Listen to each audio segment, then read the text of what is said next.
Here we go. Song is real simple. It's a new song. It says, great and mighty are you, Lord. Wonderful are to me. You made the heavens, earth, and seas. Gave me life eternally. I worship you, you pray, and you've proven it to me. Our glory, praise belongs to you. Come on, let me hear you say it. Everybody say, great, great and mighty are you, Lord. How wonderful you are to me. You made the heavens, earth, and sea. You gave me life eternal. I worship you, for you are great, and you're proving it to me. Our glory, praise belongs to you. Come on, one more time. Great and mighty. Great and mighty are you, Lord. How wonderful you are to me. You made the heavens, earth, and sea. You gave me life eternal. I worship you, for you are great, and you're proving it to me. Our glory, praise belongs to you. I don't hear y'all. Everybody say great and mighty are you, Lord. How wonderful you are to me. You made the heavens, earth, and sea. You gave me life eternal. I worship you, for you are great, and you're proving it. All glory, praise belongs to you. One more time, everybody praise. Great and mighty are you, Lord. How wonderful you are to me. You made the heavens, earth, and sea. You gave me life eternal. I worship you, for you are great, and you're proving it to me. All glory, praise belongs to you. I'll forever, everybody say, I'll forever sing praises to my King. Hey, I'll forever give you praise. Because of you, I am and have my being. Your way. One more time. Your way. I'll forever give praises to my King. I'll forever give you praise.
never ever make me feel the way you.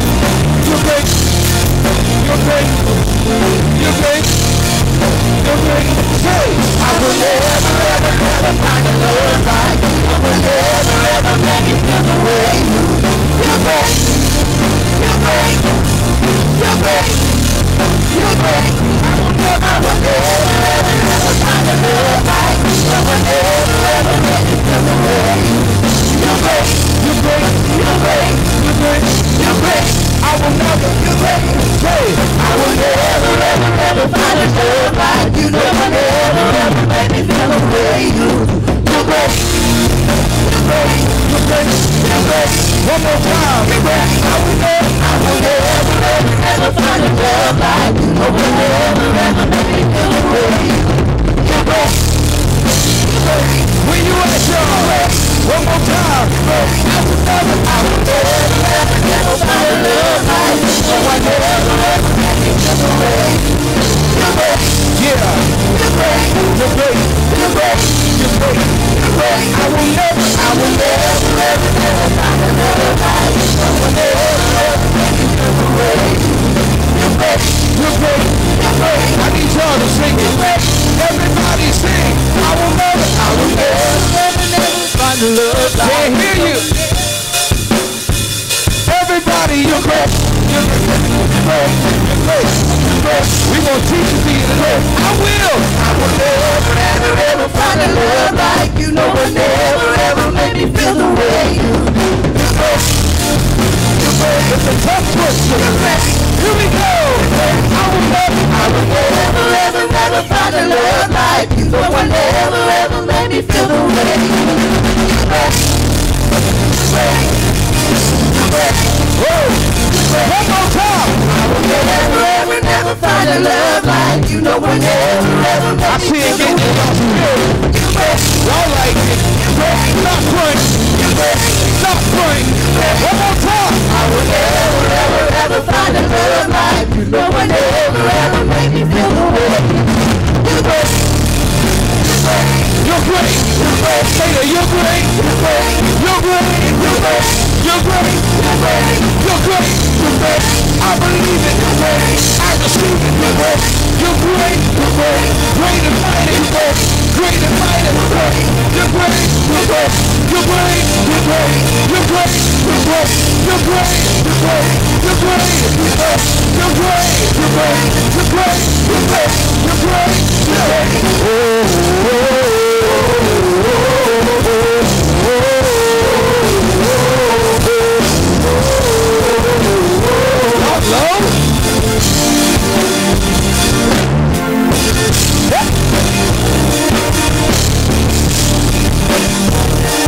I feel like I'm at the leader center. It feels good. Say, I will never find a love like you. No one ever make me feel the way. You're great. You're great. Yeah. You're great. You're great. Woo. You're great. Everybody. I will never find a love like you. No one ever make me feel the way you. You're great. Yeah. You're great. It feels good. One more time. I will never find a love like you. No one ever make me feel the way you. You're great. Woo. You're great. You're great. You're great. You're great. You're great. Last time I will never find a love like you. No one ever make me feel the way you. You're great. You're great. You're great. You're great. You're great. You're great. You're great. You're great. You're great. You're great. You're great. You're great. You're great. You're great. You're great. One more time. You're great. You're great. You're great. You're great. You're great. You're great. You're great. You're great. Come on, put your hands together for Jesus. Hallelujah.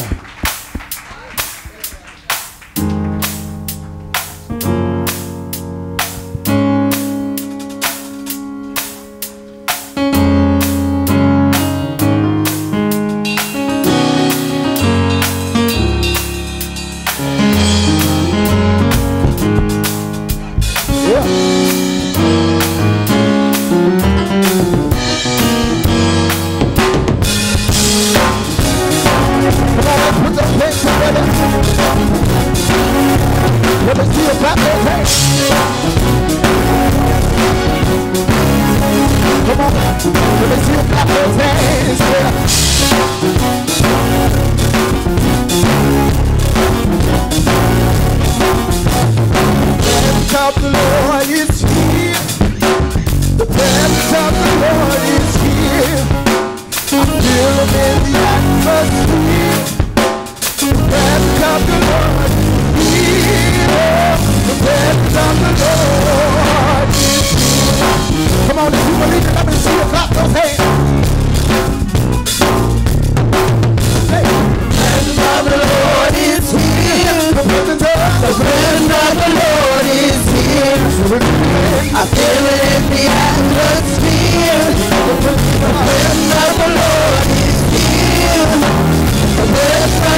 power of the Lord is here. I feel it in the atmosphere. The power of the Lord is here. The power of the Lord is here.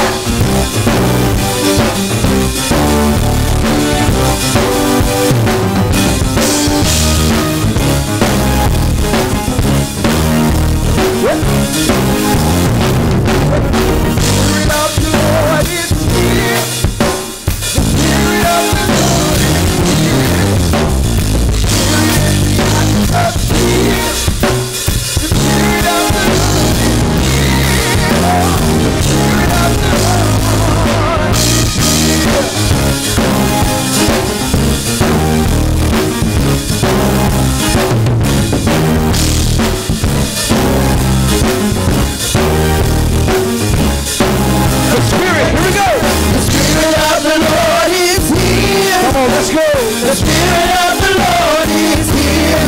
I feel it in the atmosphere. The Spirit of the Lord is here. The Spirit of the Lord is here. Here we go. Everybody blow the trumpet and sound the alarm. Because the Lord is in the temple. Let everybody bow. Let all the people praise Him now, the Lord. Say right here, the Lord, the Lord,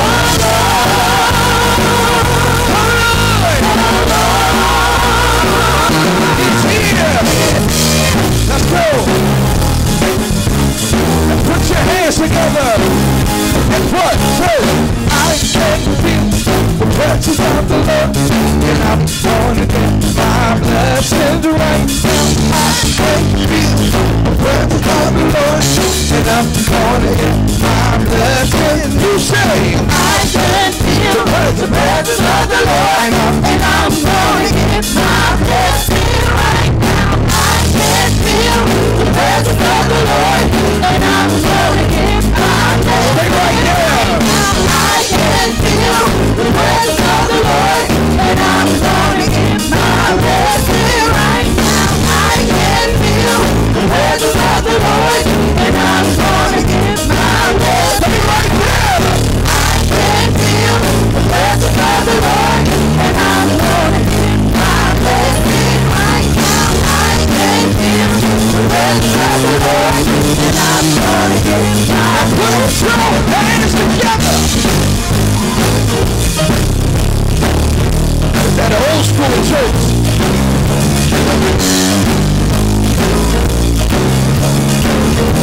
Now everybody say, I can feel the presence of the Lord, and I'm gonna get my blessing right now. I can feel the presence of the Lord, and I'm gonna get my blessing. Oh, I can feel the presence of the Lord, and I'm gonna get my blessing right now. I can feel the presence of the Lord, and I'm gonna get my blessing.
presence of the Lord is here.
play some gospel right. Y'all know that, right?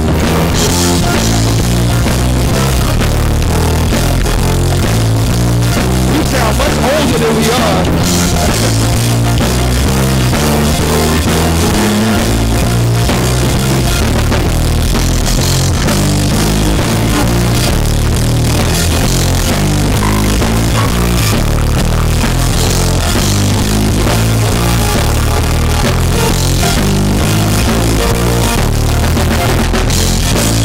We gotta do offering, right? We gotta do offering, right?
I'm sorry, I forgot about the declarations. All right, y'all ready?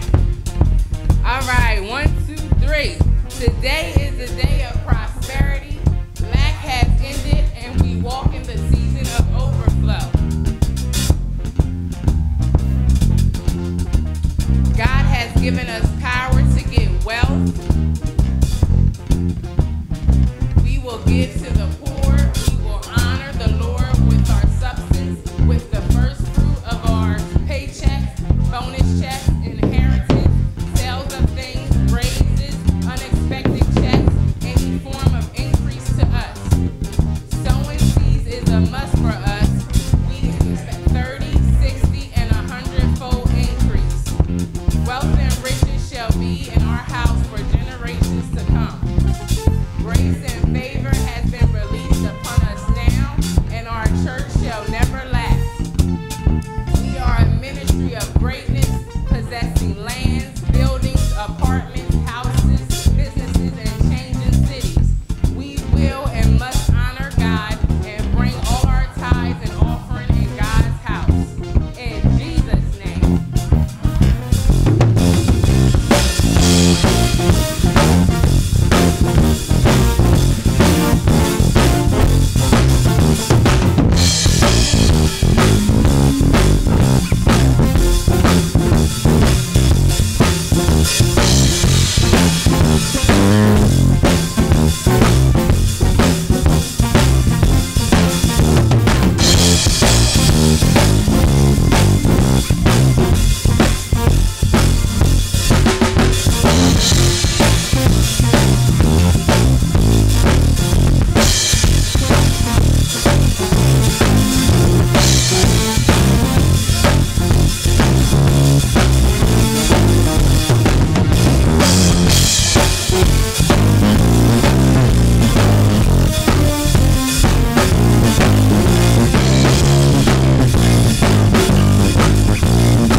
I don't know if that made y'all feel good, but that made me feel good. You could have kept going for a little bit. Y'all were in the zone. It kind of got me in the zone. You know, there's nothing like a good song or good music. Not even the words, but nothing like good music that just gets you going. And you know, I was ready. I was actually about to be out of turn. That music was going, and she stopped me. She said, "We gotta do offering. You ain't about to preach, are you?" I said, I was just ready, you know. They sent me in, you know. And it's just like when I'm in the gym. When I'm in the gym, it's not like a good song to get me zoned out. And I was about to get zoned out in a minute. Y'all was going. Y'all could have kept going. But it's just I always count it an honor and a privilege just to come, because it's family. So, say, Brother Ronald going to be preaching. I'm just going to share, from my heart what God gave to me. And that's it.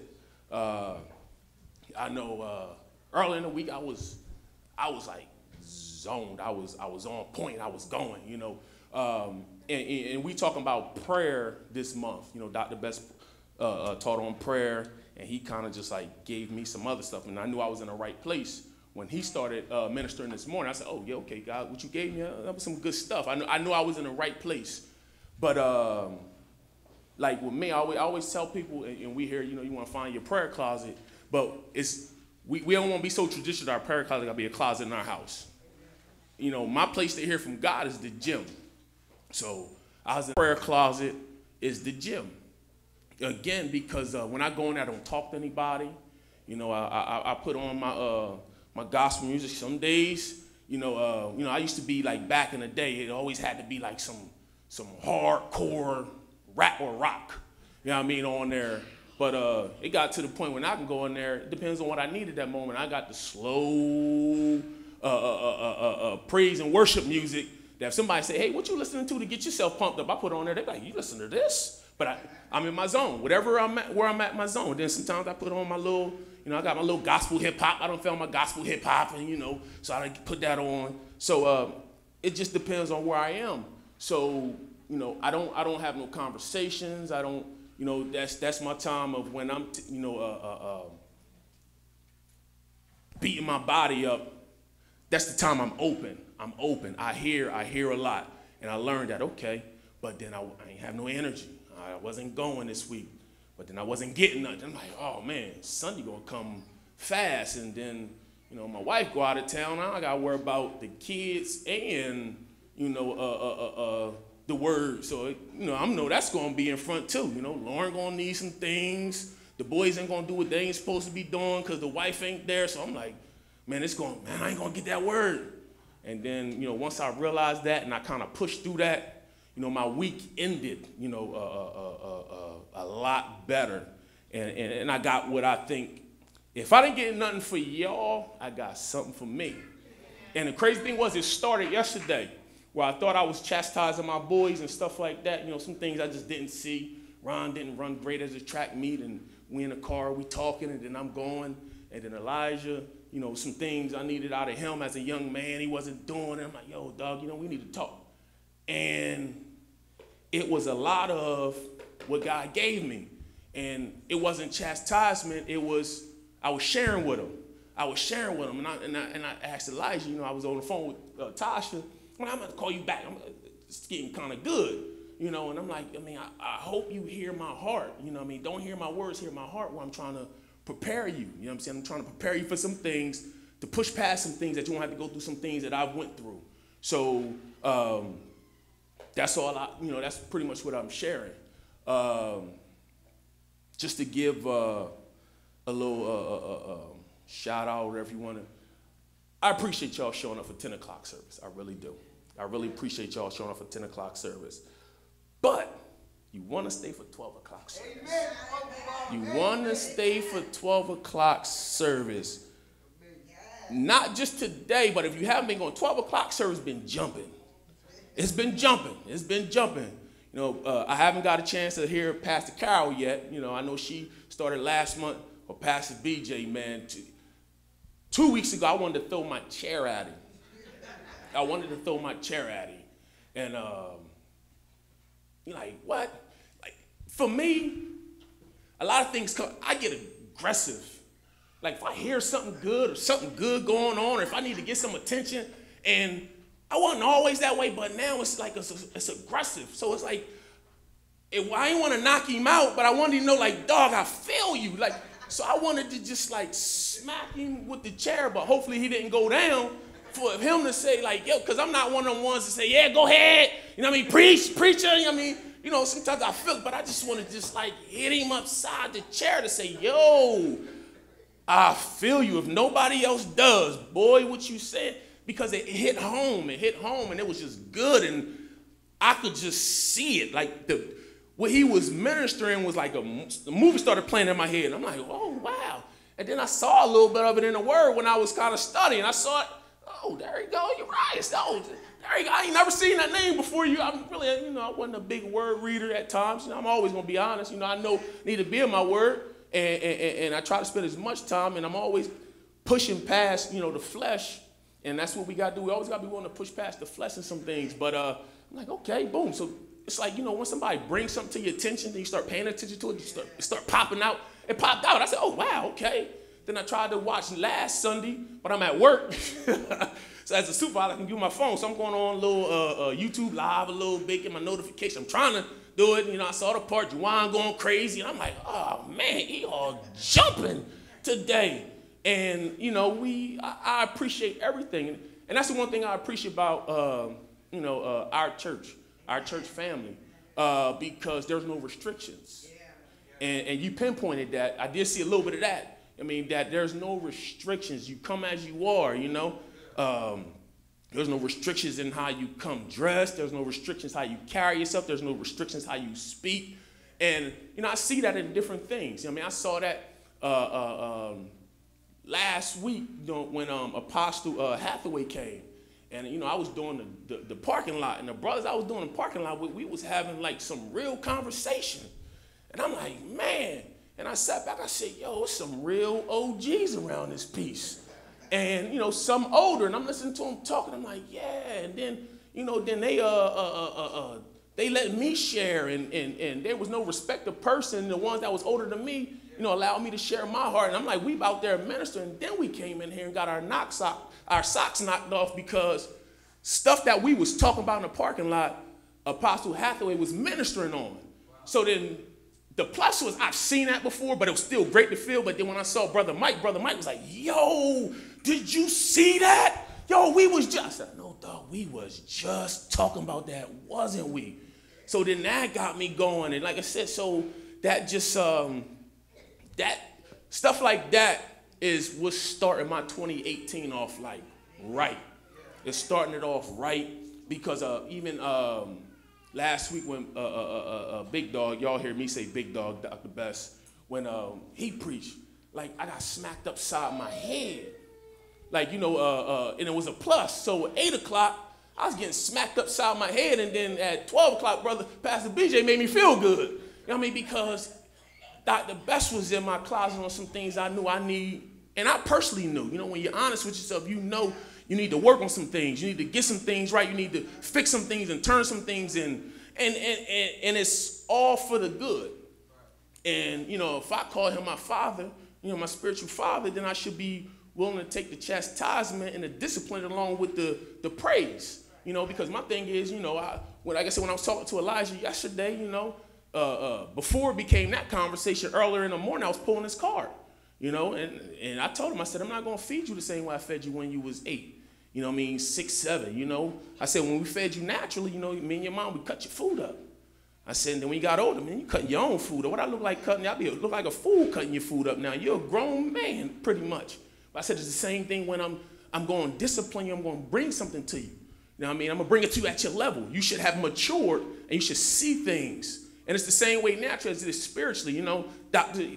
Best not going to give us the same thing, when we babes in Christ as we are, when we should be a little more mature in Christ. So, he smacked me upside my head, and I was like, it was needed, though. And that was one thing I shared with my son. I said, the one thing you should always want to be with yourself is honest, and it don't always feel good. I said, but if you're honest with yourself and willing to take what comes to you, that's how you can get better.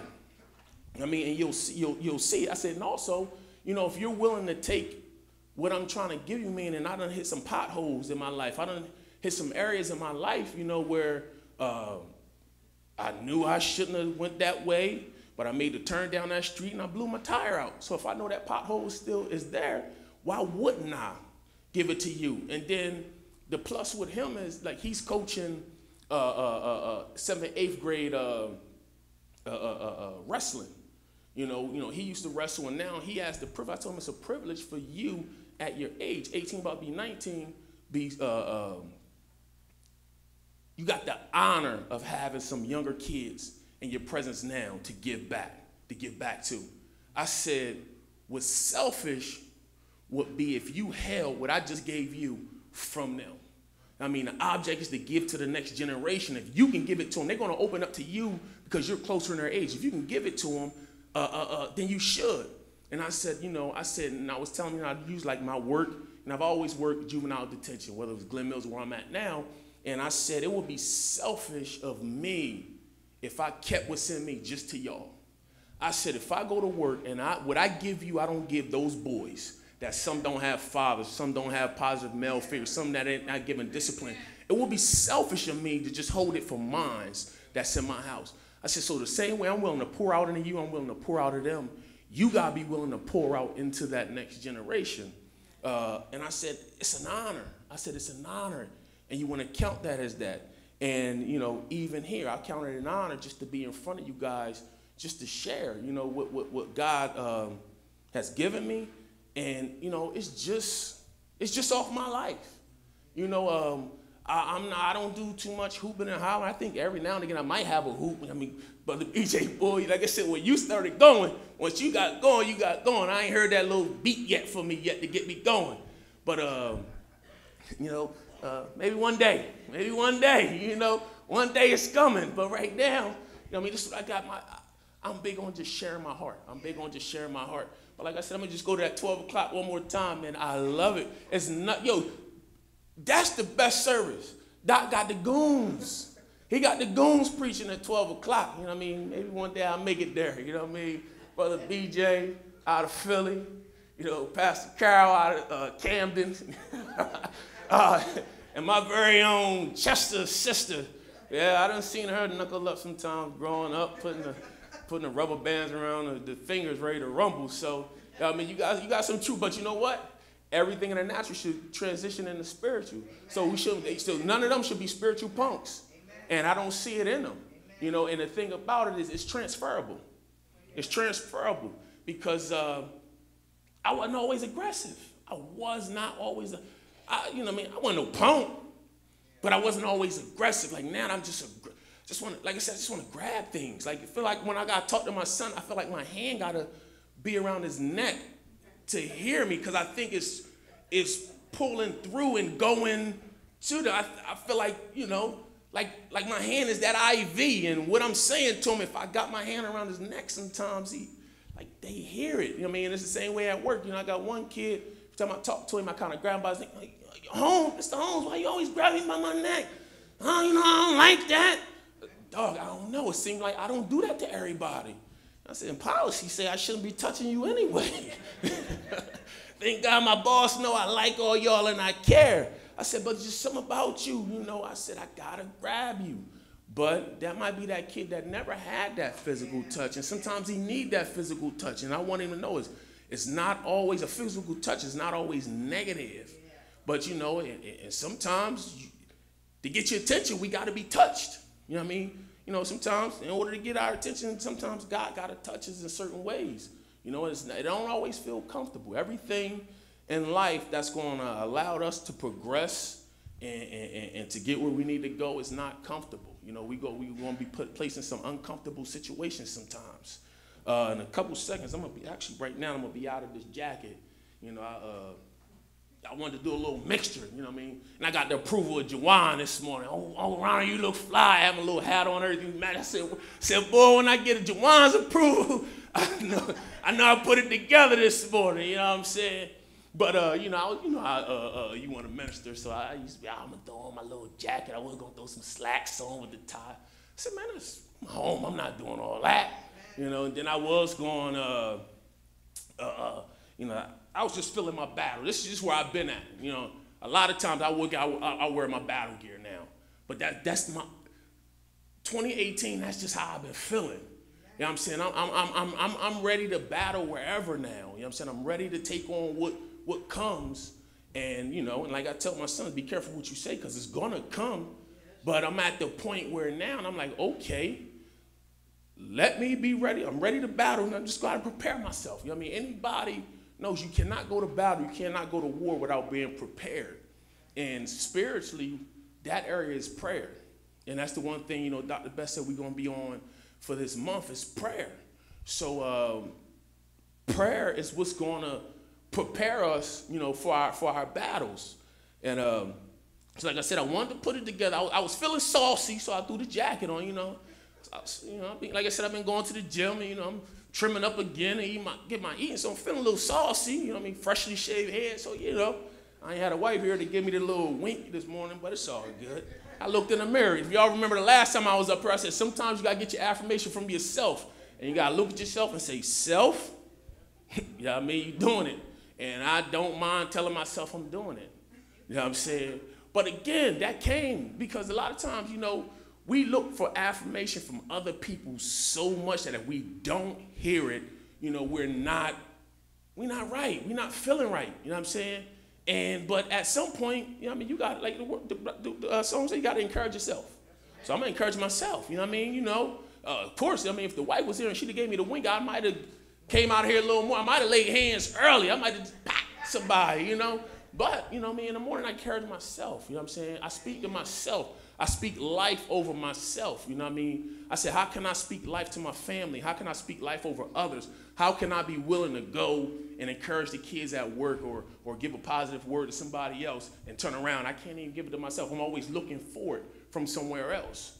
You know what I mean? A lot of times we get filled up, you know, and I had that season in my life where I felt like I was getting filled up, getting filled up. Boom, it's like, yo, man, who is filling me up? You know what I mean? You know, you looking for, you like, man, every time I turn around, you know, somebody want some advice, so you give it to them. Hey, you draining me. What about me? Why, you know, such and such, you at home, you know, I'm drained. Boom. Got to be there for the wife. Oh, I'm drained. Got to be there for somebody at work. Got to drain. You know, and people see things in you, you know what I'm saying? And they pull from you. But, you know, one time we was at a men's retreat and Dr. Best said, you know what I mean, no, you get filled up, you know, from God. Your time in God and with God, it what's filled you up. You know what I mean? And at that moment, I had a breakthrough. I had an instantaneous breakthrough because I had those moments where I'm like, I wanted to just shut up and I wanted people to leave me alone. I might not have said it to them, but I felt that way. And behind the scenes, I'm like, yo, I'm getting angry sometimes. You know what I mean? Like, yo, why, you know, all this whys, a lot of whys was coming out of my mouth. You know what I mean? Why? But, you know what I mean? So now I come to the conclusion, you know what I mean? We get filled up to get used up. So I'm at the point where now, hey, use me up. You know what I mean? Use me up. I mean, God, use me wherever you need to use me, and I'll plug into you. You know what I mean? I'll get my rejuvenation from you. So I'm sorry, I do have some scripture. You know what I mean? Like I said, I just like to talk and I like to share, but I do have a scripture. I'm going to go from Philippians 4:6. And Philippians 4:6 says, be anxious for nothing, but in everything by prayer and supplication with thanksgiving, and let your request be made known to God. So, he said, be anxious for nothing. You know, what came to me was like, just don't trip. I mean, don't trip over anything. You know what I'm saying? Just spend time with God. You know, we all do have different situations in our lives, and different things are going to come up in our lives, and different battles. I'm sure everybody's dealing with some form of battle right now in their life, you know, whether it be personally or spiritually. You know, I mean, even if it's personally, physically, anything like that, it's still connected spiritually, you know, but, you know, we can't trip. We can't be anxious about it, you know. We should know that in due season it'll change, and we're going to get, you know, a victorious outcome. But, you know, everything doesn't happen overnight. Everything is in an instantaneous change. It's in an instantaneous victory. I mean, I don't know too many battles that are overnight battles.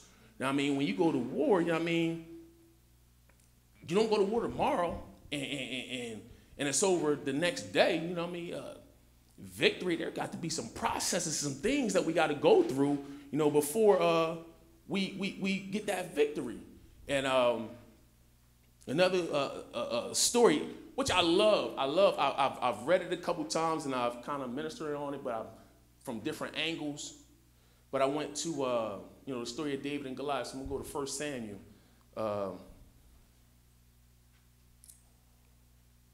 Let me not quote it wrong. And I'm just go to 1 Samuel 17. And read it out of the New King James Version. It was what caught my attention. And sometimes you see some things and you hear it, or you read it from one way, and then other things jump out. And where the first time you hear it, it's you looked at it as the underdog. I read it from the underdog standpoint. You got little old David beating Goliath, but this time I saw the confidence, in David. The confidence I saw. He said some later on, which I'll read. He said some gangster stuff too. He made a statement later in the chapter. I was like, whoa, when you talking like that, you're victorious. And a person talking like that, they had to have a prayer life. You had to. You can't talk confident and not know that somebody got your back. And the more you engulf yourself in God and engulf yourself in your prayer life, that confidence will come. And it's not an overnight thing. It's not an overnight process. I'm not speaking because it hasn't been an overnight process for me. So, I'm always speak just from myself. And there was times where, I remember times I used to do that reverse psychology. At least try it. Man, how you going to try reverse psychology on God? Oh, I know he ain't going to come through for me. But there's power in our words. You know what I'm saying? That's one thing Apostle Hathaway was talking about, what's coming out your mouth. But I'm trying to reverse psychology. All right, God, I know you ain't going to do it. Behind the scenes, I'm all right, I hope he do it. I hope he do it. That's like me at home, trying to reverse psychology on Angel. You hungry? You want to eat? Nah, I don't want nothing. And an hour later, I'm wondering why my stomach growling. And I'm like, yo, Angel, where the food at? And she, two things get my attention, get me cranky. And one of them is being hungry. You know what I mean?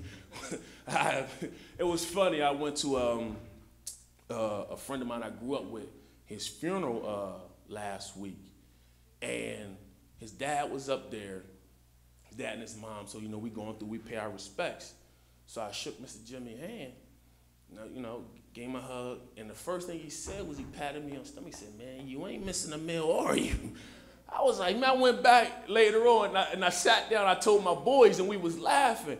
I was like, yo, the first thing Mr. Jimmy said to me? He was like, well, I said, man, he told me you ain't missing a meal. I said, yeah, my wife take care of me. I said, I want to go back up there and push his chair over. But I said, man, when they get a little older, they just speak what they want to speak. So he knows I'm not missing a meal. So you want to see me cranky? That's one thing. I'm saying I can't missing a meal when I'm hungry.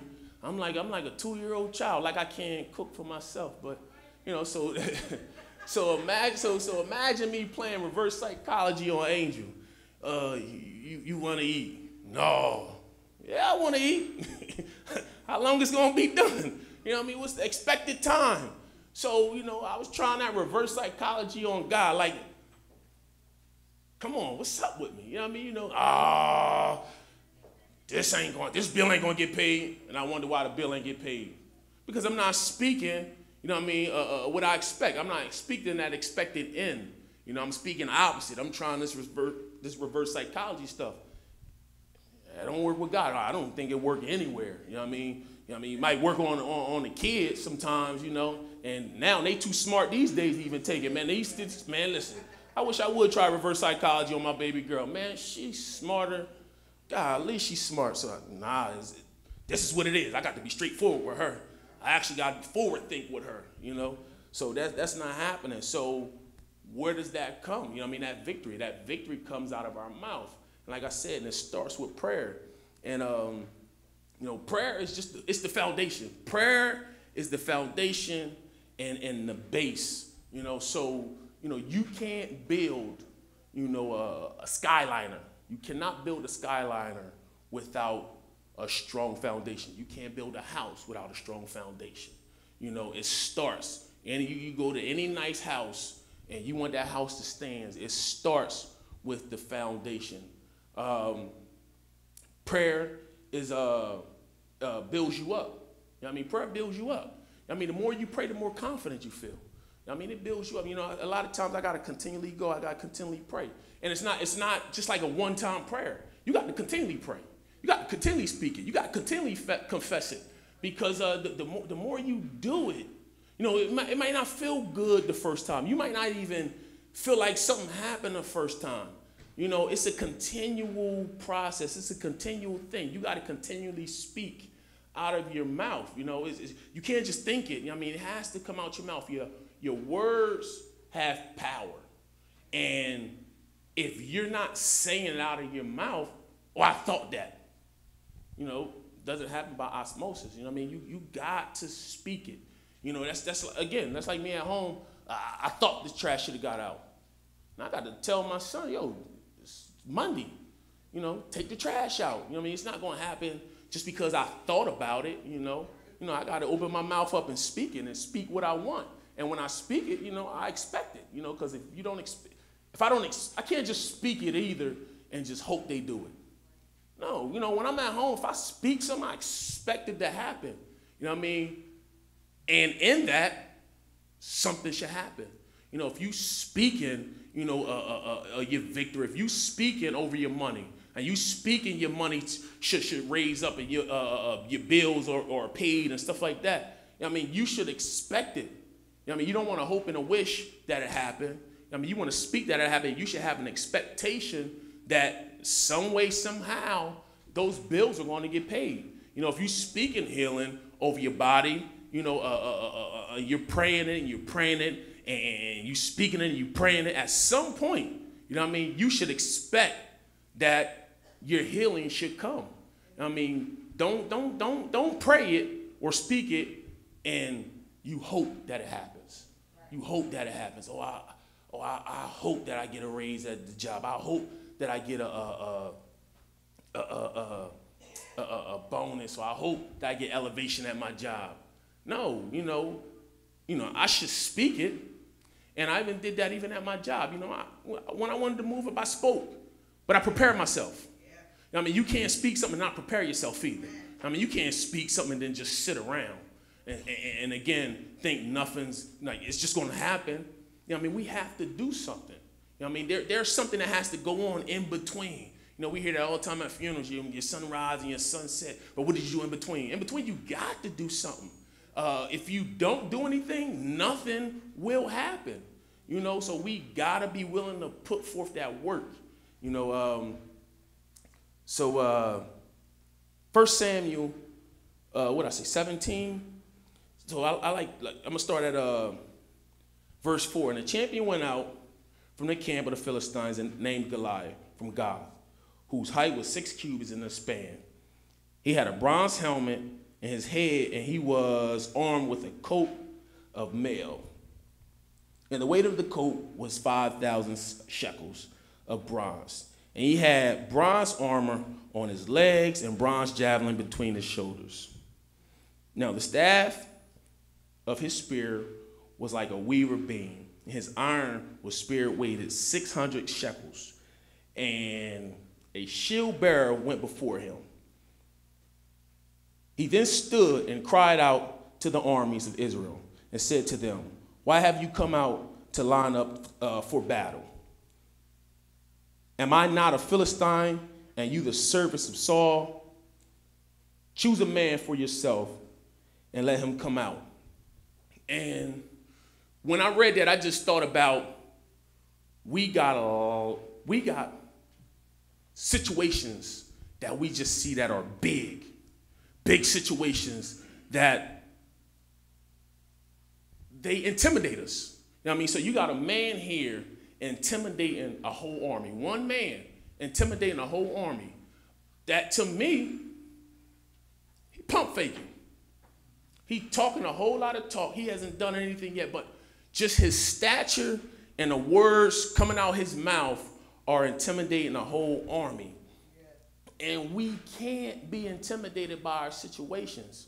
We can't be passive. We can't be spiritual midgets. We can't be spiritual cowards. You know, because like I said, what we do in the natural, we should be able to do in the spiritual. And I don't think it's too many people in here that's just going to allow somebody to say or do anything to them without reacting naturally. You know what I mean? I just don't think we got them type of people in our church. I mean, I haven't seen it. I mean, I've seen a lot of real people come through here that's here. You know what I mean? I'm not fooled, you know, by, you know, our dress-ups and stuff like that. We're not a church of pushovers. We're not a church of pushovers. You know how they say real recognize real? You recognize real when they come in. You know, everybody might not be the aggressive one that talk and do bunches this, that, and the third, but you know when if something jump off. If something jump off in here, I'm cool. I'm cool. Because I know we going to have some people that's going to hop on somebody and do such and such. And we got some spiritual people that'll pray them, you know what I mean, up if we go too far. You know, so, you know what I mean, we got a whole lot of spiritual giants that, we went, Pastor BJ, I think I went a little too far on them. It's our first trial on raising the dead. Go work on that. If that don't work, call Big Dog too. Let's put a little tag team on that. But, you know, so but it's the same way in the natural, we should be in the spiritual. Again, how we don't have no natural punks in this building, we shouldn't have any spiritual punks. I mean, I've had many situations, you know, that just pop up. And I'm like, like I said, the same way I'm aggressive naturally, or I'm aggressive in the gym, I got to attack those things aggressively. You know, I can't look at it and just cower. You know, like I said, I told my son that yesterday in part of our talking. I said, I can't afford for a situation to happen in this house and I'm not prepared for it. I said, you think first of all, your mama gonna look at me sideways. She ain't got no time for no excuses. What we gonna do? What we gonna do? I got to have a first, second, and third plan in place. I said, and that's the thing about you growing up and eventually being a young man. You got to have some plans in your pocket. You got to have your first plan, your backup plan, and if that don't work, you got to have something else. That third plan might be extra plan or something, but you got to have your first, second, and third plan. And I said, Nash, you as a man, you know, your generation. I said, you're going to run somebody's house one day. You know, you are new future leaders. You know what I mean? These young guys, they are new future leaders. And the last thing you need to be is flaky, meaning a situation come up and you turning my wife and wondering what we gonna do. I mean, I said, how can I lead the house? How can I expect her to follow me? How can I expect y'all to eventually have somebody follow y'all? So it's not gonna happen. So has situations coming, I'm like, oh, snaps? Yes. I said, oh, snaps. I ain't gonna say it in front of her, but I'm like, all right, got to figure this out. If I got to go to the gym, like I said, that's my place. If I got to go to the gym to listen to God a little bit, get my mind right, clear my little negative energy, and then go back to the drawing board, then that's what I'll do. But what I can't do is cower down because this situation is facing me right now. You know, got to rise up to the occasion. And right now, like I said, in that area, they got a situation. They got Goliath. You know what I'm saying? And he selling a lot of wolf tickets. He talking a lot of trash. You know what I mean? He telling them what he gonna do. You know what I mean? Y'all don't have nobody ready for me. Y'all can't handle this. You know, and let's go. So up in the midst of that, all that stuff is going on. So then I jumped down to 26. Then David spoke to, you know, David comes around, you know, and you know, he comes, he's bringing food, and he sees what's going on. And like I said, you got all these guys who were warriors. You know, they done prepared themselves for war in their mindset. They done been in some battles and some different things like that. But again, now you get to the real battle, and you get to a battle that's not easy. You know, you get to the battle that's not easy, that's a little uncomfortable. That now you might not strategize a little more. You might bring some more force. You know, and you guys are carrying down. You're looking at each other, don't know what you're gonna do. You know, but you know, David come, and you know, he's looking at the situation, and, you know, he wants to lend a hand, you know. So 26, then David spoke to the men who stood by him, saying, what shall be done for the man who kills the Philistine and takes away the reproach of Israel, from Israel? For who is the uncircumcised Philistine that he should be defying the armies of living God? So first of all, he inquiring. He inquiring like, I mean, what comes out of this? And he calling him what is this uncircumcised Philistine? I'm not worrying about him. Who is this uncircumcised Philistine stepping in our area, you know, trying to claim something and think they just going to take us over? And the people answered him in this manner, saying, so shall it be done for the man who kills him. Now Eliab, his older brother, heard when he spoke to the men, and Eliab's anger was aroused against David, and he said, why do you come down here? And with whom have you left those sheep in the wilderness? And I know your pride and the insolence of your heart, for you have come down here to see battle. And in the midst of things, like I said, we building up that confidence. You will have people, and we gotta be mindful of who we surround ourselves around. Because again, now he's in a situation where he wants to help. He wants to step in. Now, older brother, jealousy arises. You know what I mean? Oh, you just coming down here to see. Why are you here? Nah, he's coming down for war. He's coming down for battle. You know, you got, like I said, speaking negative against him. You know, and watch, because you got to watch your circle, because there will be people, how we say, pray on your downfall. They'll be praying for your downfall. I mean, there'll be people, when it's time for you to be elevated at work or be elevated somewhere, who'll be praying on your downfall, speaking down on you. You know, I told my son that, he got a little overnight job at UPS. And, you know, I told him, I said, oh, Dad, what should I do? I said, listen, man. I said, you know, you casual seasonal. I said, but, you know, I started at my job casual seasonal. I said, when I moved on to Glen Mills to my other, I went for elevation. I said, I had to take a step back. You know, I was willing to take a step back to eventually move forward. I said, but I went in with a plan to move forward. And I said, and it's your work ethic, which will be seen. You know what I mean? You got to come in. I said, learn. I said, you, how can I, and he asked, how can I do that? I said, you know what was passed on to me when I came in? I said, don't tell them no. Can you do such and such? Yes. I said, if personally you can't, figure it out. I said, but just don't use the word no. Don't use the word no. And he went in, you know, I was talking about some things, and, you know, he came and he was like, you know, a couple weeks ago he came and said, Dad, they pulled me on, you know, full time. And he's like, and I asked the person, you know, he said to him yesterday, he's like, man, I asked the person why. He's like, I didn't know. I said, yo, it was your work ethic. I said, it's your work ethic, you know. And I told him, and I said, listen, I said, I had to do the same thing at my job. You know, I had to go in, you know, I had to make a name for myself. I said, I had elevation. You know, I had to, you know, my thing is, I'm not going to be stagnant. I don't want to be stagnant in where I am at work. But it got to be the same place. Like I said, it always, and that's one of the things I told him, I said, everything you do, it has to be in every area, aspect of your life. I said, so the way I carry myself, I do it here at home around you, your mom. I said, I do it when I'm at the gym. I'm the same person. I'm the same person at work. I'm the same person at church. I said, you got to be comfortable in your skin and to be willing to just be you. If you're willing to be you, then everything else will work itself out. The plan will work itself out. If you're willing to be you, and you be willing to work the plan, you be willing to push through some things. So I said, you know, I went to work. You know, I started as a casual season. I just started doing some things. You know, I'm just going to tell them yes on everything. You know, and then, went from casual season to full time. You know, I'm having full time, but I want some more elevation. You know what I mean? What's this other position about? You know, who this position that put me around some other people, you know, and so now I'm working hard. I'm trying to learn the job. I'm trying to do some other things, and I'm pushing. Can you do this? Yes. I'm coming home talking to Angel. I'm like, yo, you know, I don't know no technical stuff. Can you do this for me? Oh man, I need a PowerPoint. Can you do this PowerPoint for me? He go to information, do the PowerPoint. I go and put this PowerPoint on, and it's all great, you know, and I'm saying to myself, my wife looked out for a brother, but she know, more elevation, more money, you know what I mean? You know, things are going to get good, you know? So, you know, she helped me out, and I'm pushing, I'm learning. And I'm like, and I'm telling people, and even in the people, you know, when we get new hires, you know, I train them. I said, I did jobs that I didn't like. I said, personally, I don't like this technology. Personally, running cameras and stuff, you know, Holmes, you know everything. You like CSI. Every time a situation comes, you go sit in that computer, you break it down. Personally, I didn't like it. That's not something outside of the house I do.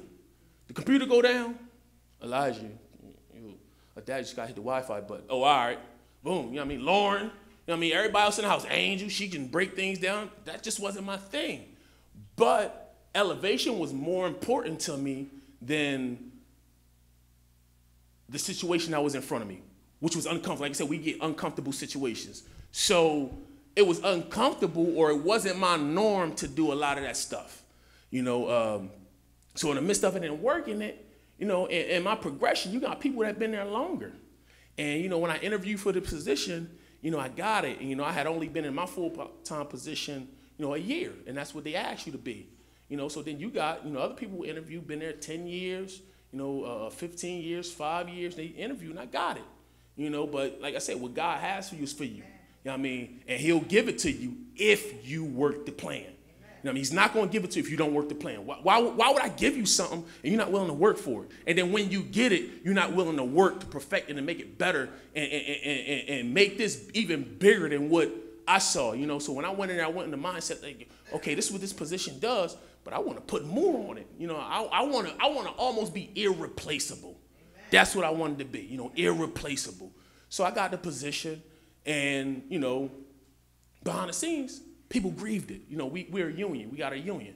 So people grieved it. Oh, no, you shouldn't have got that position. Has he been here long enough? Has he been this? Has he been that? You know what I mean? So here behind the scenes, you know what I mean, his brother, why are you here? You know what I mean? Behind the scenes, people grieving. I mean, behind the scenes, people will see you progress and want to pull you back. You know what I mean? Versus latching on and wonder, how'd you get it? Where'd that confidence come from? You know, how can I get that? You know, matter of fact, let me tag along. You know what I mean? That confidence is transferable as well. You know, you can go in a room and I ain't sure, but then that person start doing such and such, and then you latch on before you know it. I mean, a lot of what I do, like how I am, it wasn't me. It wasn't me. I latched on to a lot of people growing up. Like I said, being in this church since I think it was about 18 years old. You know, latching on to Elder Aaron. You know what I mean? Taking his teenager and a young big dog, rubbing me the wrong way, and still putting stuff in me, and different men, you know, different men and different women, and seeing different marriages and different things, and willing to latch onto it. You know what I mean? I want to be better. I want what you have plus more. But if I'm not willing to latch onto it, I'm not going to have it. I sit back in the scenes and I wonder how you got it. They got a good marriage. They get on my nerves. But then you go home and you miserable. Why wouldn't you want that? But how can I get that? Latch on and ask how you got it. How'd you get there? You know what I mean? You know, do she get on your nerves sometimes? You know what I mean? Tell me the truth. Don't tell me, oh, our marriage is great. Nah, tell me. I mean, man, boy, man, listen. I mute her out 30% of the time. Cool. Now I'm good then. You know what I mean? 'Cause you think it's foreign. I mean, you think what you're doing is foreign because nobody's willing to be honest with you and tell you some things. Or you're not willing to be coached on some things also. You know what I mean? You can't ask something and not be willing to be coached on it. You know what I mean? Be coachable. You know what I mean? Be willing to take what somebody says. You know what I mean? Again, even if it rubs you the wrong way, even if it pushes you past your norm and take you outside your box. You know? So again, you know, people on the outside looking in, be cool with that. Don't allow that to knock you off your square. Don't allow, you know, what David didn't allow. He didn't allow what his brother said to say, all right, I'm going to go back. I'm not going to go ahead and get in this fight. I'm not going to go ahead and inquire more and see what I can do. You know, no, he didn't allow. I mean, like I said, he was confident. He was confident in what he thought and how he felt going into the battle. But again, a lot of that confidence comes with prayer. You know what I mean? We in prayer, you know, we'll be confident. Then he jumps down. I jump down to 33. And Saul said to David, you are not able to go against this Philistine to fight with him, for you are a youth. He is a man of war from your youth. Here we go. Second person. You're not equipped for it. You're not ready for it. You're not equipped for the battle. You know, again, easily he could say, you know what? Here goes a second person telling me I'm not prepared for this. I shouldn't be here. You know, what I know I spent time in prayer for, and I done heard God say, you know, I'm victorious, I'm a champion, But here goes a second person speaking against it. Don't allow anybody, I don't care who they are. I don't care if family, their blood runs through your veins. Don't allow anybody to speak opposite of what God spoke to you about you and the fact that you are a victorious person. Don't allow anybody to speak opposite of that. You know, because the minute you allow that to happen, what God had for you and the places that you could go and you should go, you won't make it there because, again, there's always going to be somebody jealous. There's always going to be somebody speaking opposite. And that's that person that actually wish they could be you and be where you are. But I said they don't have enough confidence, enough wisdom to latch on to that. You know, I want to latch on to as much wisdom as possible. You know what I mean? That's like me hearing Pastor BJ last week and the week before. Oh, man, there you go. Listen. Like I said, I latched on to that. You know what I mean? I took every piece of what I could get out of that because I wanted to make me better. You know what I mean? Like I said, that 8 o'clock service when Pastor Best was speaking on some things and he didn't have that feel-good message. It was more about, we got to get our mindsets right and we got to see things different. Like, I want to latch on to that because I want to know every day, every week, every month, I want to get better. I don't want to be the same me at the end of 2018 that I was at the end of 2017. If I am, I wasted a whole year. And I'm at the point now in my life, I don't want to waste a minute. And I'm not perfect because I think there's been some minutes I probably wasted this year, but I'm trying to perfect myself. I mean, they always say practice makes perfect. It don't. Practice makes permanent. If you continually practice, it'll make permanent. I coach football, and I try to tell them that. You know what I mean? We're not going to have a perfect game. You know what I mean? You're going to mess up. You're going to miss a tackle. You're going to miss a pass. You might fumble. But at the end, the ending expectation is we win. We're going to mess up. We're going to do some things wrong. We're going to go back to the drawing board. But at the end of the day, the expectation is to win. Why? Because we started practice on Monday, and we had an expectation. We started practice, and then we went Tuesday, then we went Thursday, Friday. I mean, so when we get to the game Saturday, what we put into the drawing board, it should come to fruition. It's not going to be perfect. I mean, things are going to go wrong. We're going to get some hiccups. I mean, because the same thing, we got people on the opposite end that's practicing just as well. And if they're being coached the same way you're being coached, they're coming in with the same confidence. But it's about putting the plan in motion. You know what I mean? Got to put the plan in motion. That's why I said we got to be willing to be coachable.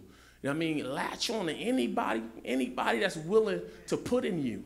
Man, listen, I'll get it from my daughter if I have to. If she says something that, man, I type things now. Like Dr. Best talked about this morning, going into prayer. Don't go into prayer and not have something to write with. You know what I mean? Whether it's your phone that you can type in.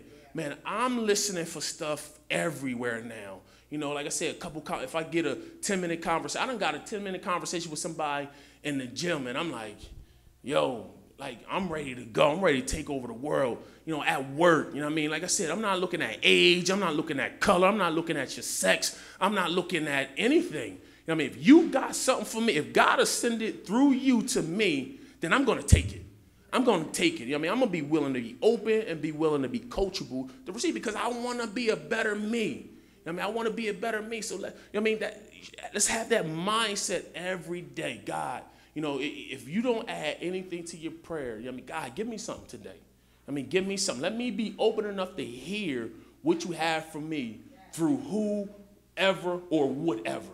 And I'm telling you, God will amaze you. He will amaze you in that. I've heard things from almost some of the weirdest places, I think, sometimes. I've seen things and, oh, wow, write that down, and I got it in my notes. And, sometimes I might revert back to somebody else, because then don't take it and not, again, like I said, don't take it, internalize it, and not use it. Be willing to give it out. And I said some things, people, oh man, thought I said, oh man, you profound. Yeah, man. Nah, I just got that from somewhere else. I just got that, you know, I'm walk around with it, you know, sometimes. I mean, I had a young guy, and it's weird sometimes. Got a young guy that just started at my job. He was in training.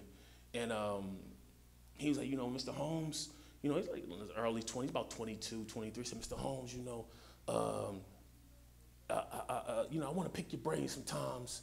You know, I want to get around some seasoned people and just pick your brain. So I'm like, oh, yeah, man, pick my brain. You know me, I'm thinking work. Man, pick my brain anytime, man. I done been some ups and downs. I done messed up around here. I done did this, that, and the third. You know, yeah, well, pick my brain whenever you want. So we ended in that class, and, you know, in the class, I try to be as realistic as possible. Anything I can use when we're talking, I use it, whether it be the job. Like I said, I try to be transparent, family, you know, depending on where it is. I tell people I'm not going to talk to you about my family if it's not willing, if I'm not, you know, if it's not necessary. I don't just want you to know stuff about me so you can know about me later and you can talk about it. In this building, if it's not necessary to talk about, it's not necessary to talk about. And I will not tell you about my kids. I won't tell you about my wife. I said I'm a mystery. Some people, I'm a mystery. And then I said, some people, they know a lot about me. But it depends on what's going on, and is this a sharing moment, and is this a teachable moment? You know, even with the kids, you know, I tell the kids, I said, man, listen, I came from a high school everybody in the city went to. You know, so, you know, you got to be X, Y, Z. But I said teachable moments, you know, any mess ups that I may have had, it's going to be in a teachable moment, not to glorify it, but to say, hey, can you get better?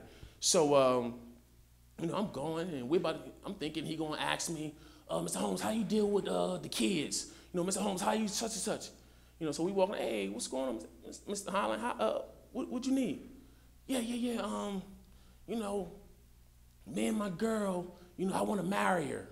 And, you know, sometimes, you know, when we get in situations, you know, I just speak what's on my mind, and, you know, we get in an argument sometimes, and I think I know I say some stuff that I should double back. And first of all, should I even be sharing? I'm like, what in the world? Did I mention I was married? I said, you know, sometimes you talk and you don't know. So I'm like, whoa, this is like our second day in training, huh? But, you know, you almost pause for a minute and you say, well, you know, I'll talk to you about that later. I went into it. I said, you want to know something? I said, sometimes you got to shut up. I said, I can't say everything to my wife, you know what I mean, right then in that moment. I said, sometimes, you know, whether you right or wrong, you know what I mean, I said, sometimes, you know, if that moment you're going to say something opposite, you got to take a step back, maybe double back later. I mean, I said, you might need to learn to put your foot on the brake sometimes. I said, because one thing you can't take back is words. I said, you can go back later and say the right words, but the one thing you can't take back what you already put back out there. And I said, we don't have a rewind button. So maybe sometimes you might want to hit your pause button and come back later. And then, but then I got in my car. I'm like, wow. It was a wow moment, though. Like, this man, you know, who really don't know me like that, sought after me for some personal advice, nothing that had to do with the job. But then again, I'm like, you know, that showed me, like, I have to be on my game. I have to be on my game. I got to be, hey, listen, God might bring whoever, wherever, whenever to ask you some questions about your life. And that says people are watching. I mean, it was something about me that caused him to ask me a relationship question that he felt comfortable enough to take, and he took it, and he was so appreciative. Thank you, Mr. Holmes, thank you. And I'm like, you know, okay. But then later on, it didn't hit me right then and there, but later on it hit me. I'm like, wow, that's deep. That's somebody putting their self out there. And then not only that, putting their trust in you to get the right answer that in turn could help them. Because he said, man, I want to marry her. You know, I want to marry her. So then I doubled back later, you know, because it came to me later. I said, well, you know what, around this job, be careful who you put yourself around. I said, because there's stuff that go on around here, you don't want to be around that circle, you young. I don't want you to suck up, you know, certain things. I said, that's why I said I'm a mystery to some people, because everything's not necessary to be around, everything's not necessary to talk about. You know, but even that, I thought it was an honor to be placed in that situation. You know, so people see that. And again, people see people always come to you, always pulling from you, and jealousy arises. Jump down to 37. It said, moreover, David said, the Lord who delivered me from the paw of the lion and the paw of the bear will deliver me from the hand of the Philistine. And Saul said to David, go, and the Lord be with you. Like I said, like I said, so much stuff went on. Then he done had a couple people that just doubted him. You know what I mean? You can't do that. But again, he doubled back. And his thing was, and what he said was, I've been through some battles. Been through some. They might not be as big as this. It might not be what you saw as a big battle, but it was a battle to me.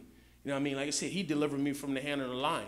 I mean, he delivered me from the hand of the bear. So why wouldn't he deliver me here? Why wouldn't, you know, I was victorious in these other battles. I mean, I'm not going to look at this battle one bigger than the other. Battle is a battle. If I got to go to war, I got to go to war. You know, so I'm going to take that mindset. We got to take our warrior or victorious mindset everywhere we go, no matter how big it is. Whether we got we got a $50 bill that's coming up and we like, yo, God, I don't have it right now, but this thing got to get paid. Or we got a $1,200 mortgage. You're like, oh, God, I don't know how that's going to get paid. Don't let the $1,200 mortgage be bigger than that $50 bill. You know, oh, yeah, God, you can give me $50 from anywhere. You know what I mean? Let me pray on this $50. You know what I mean? Oh, yeah, then somebody come bless you with $50. You got to have in your mindset that the same way somebody blessed me with 50, somebody blessed me with 1,200 if that's what it would need be. I mean, why? Because first of all, I'm a child of God. Second, I'm victorious. And thirdly, I speak it. And not only am I going to speak it, but I expect it. You know what I mean? Always be willing to expect what you speak. Jump down to 45. Then David said to the Philistine, you come to me with a sword, with a spear, and with a javelin. But I come to you in the name of the Lord of hosts, in the name of the Lord of hosts, the God of the armies of Israel, whom you have defied. This day the Lord will deliver you into my hand, and I will strike you and take your head from you. And this day I will give the carcasses of the camp, the carcasses of the camp of the Philistines to the birds of the air and the wild beasts of the earth, that all the earth may know that there is a God of Israel. Then all the assembly shall know that the Lord does not save with a sword and spear, for the battle is the Lord's, and he will give you into my hands. He spoke it. He spoke it. You know what I mean? And not only that, he spoke to him what he expected to happen, and then he went on and made it happen. You know, in war, like the battle doesn't happen and we get the victory at the end in the beginning. So in other words, what I look like going to a battle and not knowing that I'm going to be victorious. What has to happen is now I got to strategize that victory. Now I got to strategize that victory. Like I said, even like when I coach, you know, we expect to be victorious on Saturday or on Friday, but if I don't strategize and plan for that victory and do the things and put time, you know, it takes time. You got to put time into that strategy. So, and you got to speak it. You got to speak it and you got to believe it over and over and over again. If I don't do that, then again, I'm just wishing, you know, and again, I revert back to yesterday, like I said, because it almost feel like I finished, you know, what God gave me, and I kind of talked it to my son the whole day, like in this one conversation, and everything just came. And I told him, I said, you can't wish things happen. You got to make things happen. I said, you got to do something. I said, you got to have the victory. You got to have success in your mind. First of all, I said, then you got to do something to reach that success, because if you don't do something, you just wishing. And I Dream of Genie is just a TV show. I mean, I said, we don't have no genies, you know. It just don't happen by happenstance. Like you gotta be willing to put your foot to the plow. You gotta be willing to do something. You gotta be willing to work. And if you do that, I said, I'm telling you, what you want will come to pass. It will come to pass. A couple things, like notes I wrote down. I said, victory comes from claiming it. You must strategize for it. I mean, like I said, you can't just say I want victory, then you show up. What we about to do? We gonna fight. How we gonna do it? David had to have the strategy. No way in the world he say, I'm gonna go to this battle. I'm gonna win. I'm gonna beat this big giant and not have a strategy in his mind. not have a strategy written down. You know, because once he did it, he went to the strategy. Then he told him what he was going to do.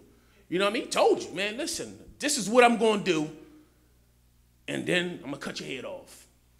And he did it. He did it. And again, he said it with confidence. I heard the confidence in what he was saying. You know, keep speaking it until you get a response. You know, because sometimes you speak it, and then we don't get the response, and it's like we be right there, and then we stop.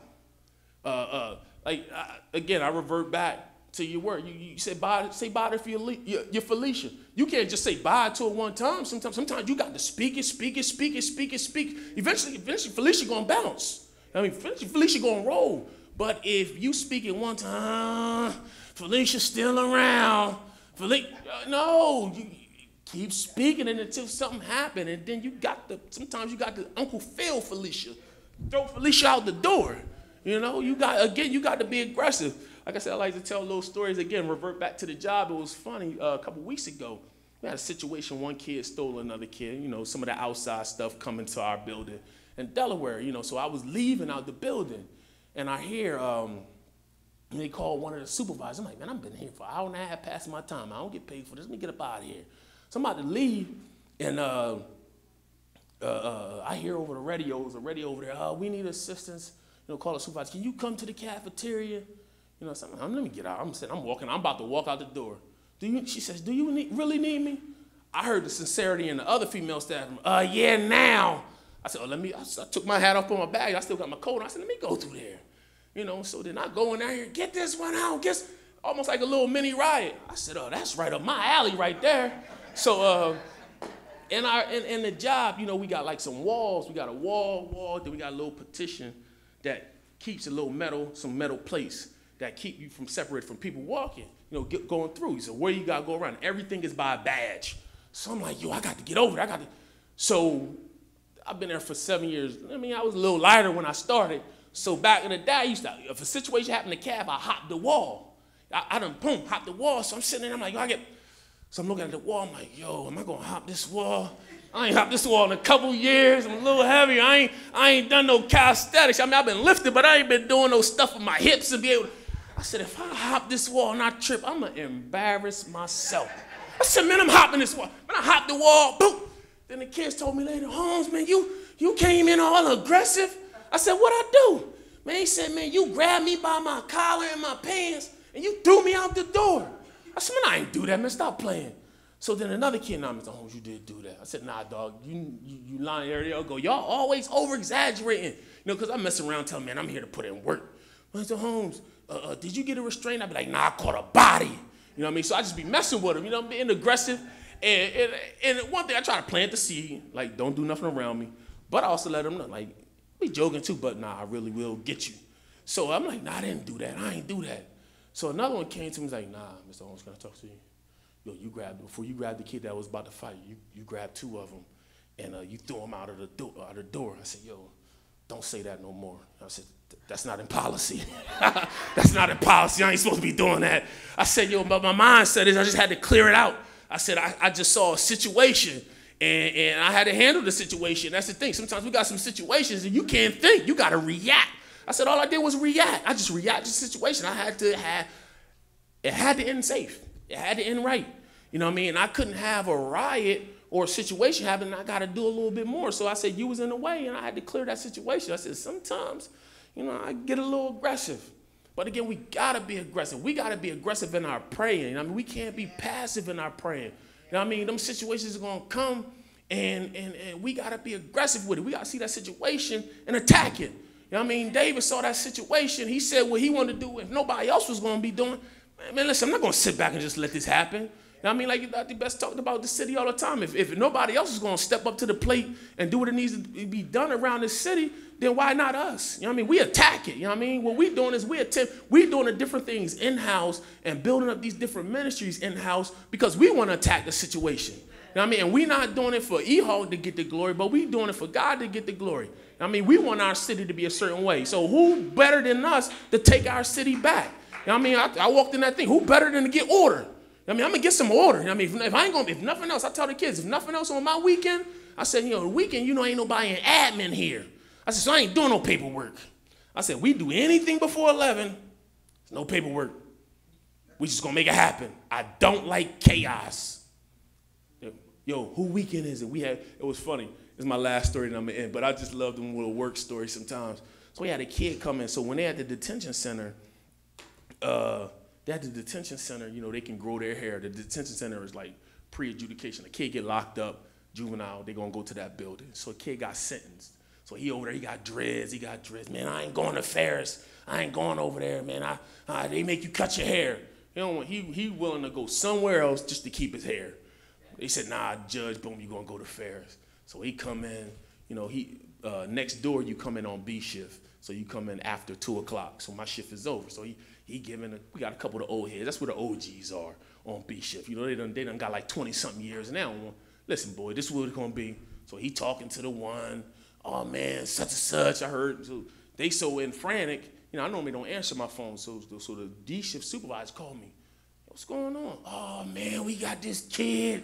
Oh, it's gonna be a problem. Y'all gonna have a problem because it's Thursday and I'm off that Friday. Oh, your weekend is gonna be crazy, but I said, oh man, let me start getting myself together now. Let me see what's going on. What's what? So then I come in on that Saturday, they talking, this, that, and the third. Me, I'm like, so I said, all right, this kid gonna be a problem. When we get situations like that, I do some crazy, chaotic stuff. They be like, yo, what in the world? So I go to my bag, I take pre-workout without putting it in water. I put it on my tongue and slish it around. Now my face tingling, I'm walking down the hallway. I'm like, who won it? So they like, nah, I asked my one coworker, nah, he ain't gonna be no problem. I said, you sure? He said, man, listen. He was like, on Friday, he was like, yo, when it's time when the barber come in, I'm turning up. That's their slang, I'm gonna turn up. So the kids was like, who weekend is it? They was like, Holmes. They was like, nah, dog, this ain't the weekend you wanna do that. This ain't the weekend you wanna do that. I said, yeah, you go if you want. You know what I'm saying? We're going to catch some wreck. I'm saying, I'm willing to catch some wreck. I want to counsel you. I want to talk to you, but I'm willing to counsel. I'm willing to catch some wreck. You know what I mean? I'm willing to go in. I'm willing to get physical. You know what I mean? For you to understand. But I bet you once I get physical, I said, man, I ain't never restrained a kid in my building twice yet. I said, they don't want it the second time. But it's the same thing. Like I said, everything in the natural we got to have in the spiritual. So spiritually, I got to be willing to catch wreck. You know what I mean? How would I be walking around on the streets ready to catch wreck? You know what I mean? I could let Angel call home and say one of the boys acted a fool. I remember one time I called, hey, Ronald, I'm doing a double. I get off at 10. I suggest you not go to sleep because you're going to have to see me. You come in the house, he up, because I will wake you up out your sleep. I will drag you, poof. But how can I be aggressive in the natural and not be willing to attack the things spiritual that way? You know what I mean? How could I expect my wife to follow me if she see me that way naturally and then something come up and I should be attacking her spiritually and I'm turning to look at her? You know what I mean? I want her to jump on it with me, but I should be the first one to be willing to jump on it. You know what I mean? And that's what I want. I appreciate y'all for hearing the word. I pray. I had a whole lot of stuff, but I thought I wasn't going to be long, but I know I can talk a lot sometimes. But let's just attack, what's coming up, what comes up this 2018. You know what I mean? Let's not be spiritual midgets, Like I said, because we don't have any natural punks in this church. I know it. We don't. So let's be willing to attack it. And it starts with prayer. Prayer is a key part. Like I said, it's the basis. It's the foundation of what we need.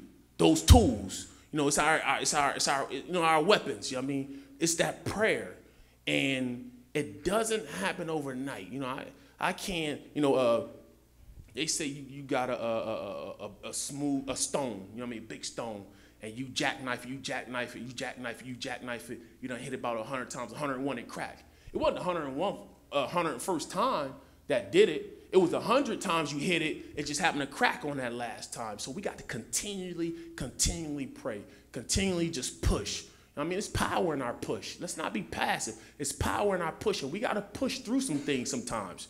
Sometimes things come easy, but sometimes things we got to push through. And let's just be willing to push through them. And be willing to be coachable. Be willing to pull. Be willing to pull. and be willing to pour into. I mean, be willing to share. What God gives you, be willing to share, not just in here, but out there, because they need it. Thank you, family. I appreciate y'all. I love y'all.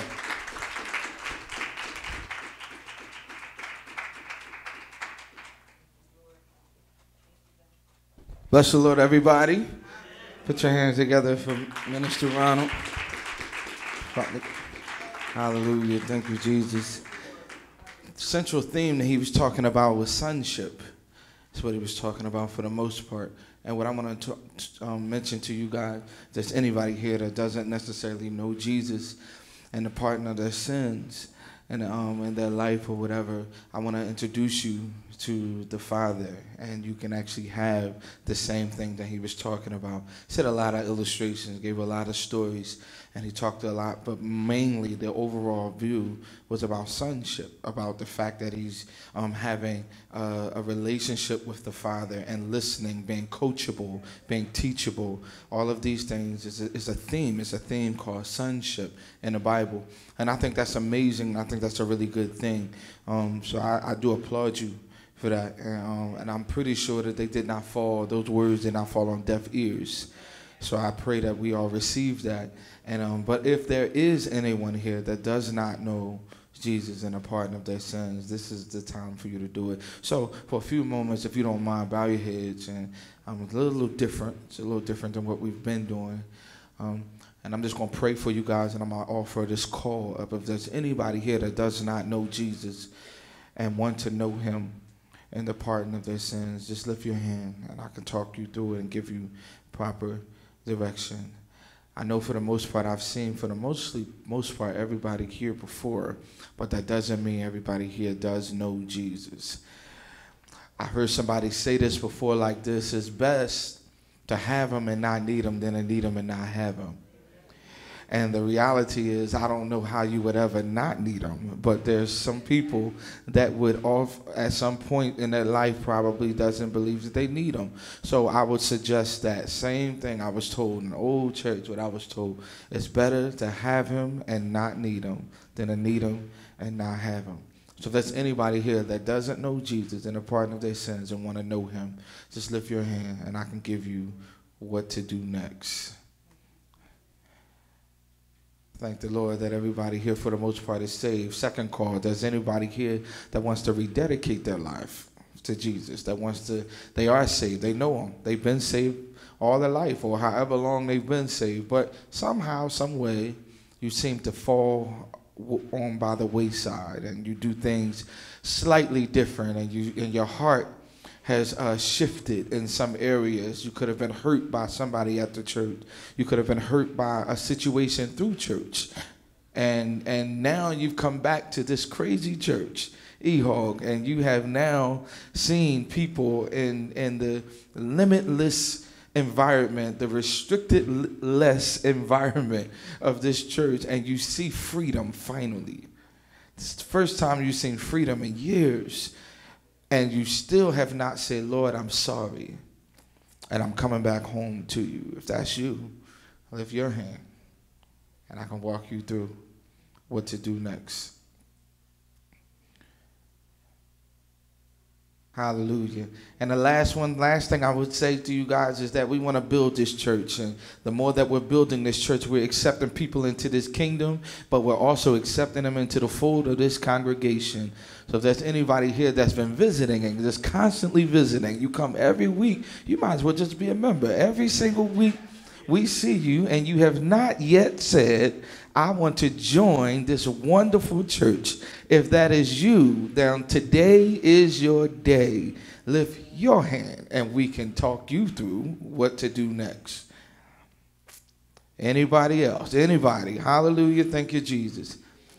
All right, good. Father God, in the name of Jesus, guys, we thank you, Lord, for this word. We thank you, Lord, for Minister Ronald and his word and his heart, Lord. He poured his heart out there on display, put it on display for everyone to see. He spoke your words. He said what you told him to say. He went where you wanted him to go. You exposed him to you at a place and in a way for him to understand what this assignment specifically today was. And Lord, I believe that you're smiling and I believe that you're satisfied and you're happy. So God, right right now, Lord, allow the words that were spoken to fall on our hearts and our mind, to allow us to believe that we're moving forward and we're doing what it is that you've seen fit and what it is you've called us to do. Lord, we honor you and we bless you. Allow these words to actually manifest something in our lives, that we're not just hearing them, but they actually become something that we do. Your scripture, your word says, don't just be a hearer of the word, but a doer of the word. So let's actually put these to work. Lord, we honor you and we bless you and we thank you. In Jesus' name, everybody say, all is well, and it is so. Amen. There's a few announcements, and is there any? So I'm going to turn it over to Sister Sandy. Good morning. Just a few announcements. There's Bible study on Wednesday, praise and worship on Thursday, but all ministry heads, we need everyone that is a head of a ministry. You need to be here Friday night at 7 p.m. Dr. Best wants to go over some things as far as us establishing the ministry furthermore. So please make sure that you can come. If you cannot, you need to either email or text me or someone from administration to let them know. Also, you need to give your schedules for March and April to the ministry heads as well. I believe that is it. Also, please don't forget February 23rd and February 24th. We have a prophetess coming in Friday night and Saturday morning, so please remember.